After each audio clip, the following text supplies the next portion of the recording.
Welcome to క్యూనిస్. Makthal municipal ఎన్నికల ఓట్ల లెక్కింపుకు స్థానిక మినీ క్రికెట్ స్టేడియంలో అధికారులు అన్ని ఏర్పాట్లు చేశారు. ఈ ఓట్ల లెక్కింపు ఉదయం 8 గంటల నుంచి ప్రారంభమవుతుంది.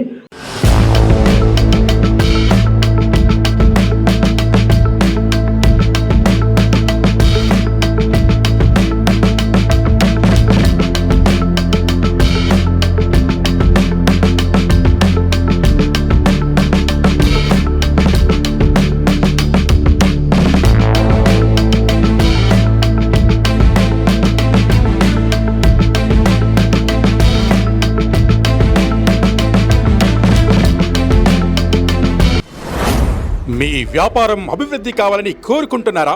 అయితే వెంటనే క్యూనిస్ని సంప్రదించండి. Schools, colleges, banks, shops, office promotions, land promotions, political promotions, restaurant promotions, hospital promotions, పుట్టినరోజు వేడుకలు, శుభకార్యాలు, వ్యాపారాలు ఏవైనా, సందర్భం ఏదైనా ఇప్పుడే క్యూనిస్ ద్వారా తెలియజేయండి. మీ వ్యాపారాన్ని అభివృద్ధి చేసుకోండి.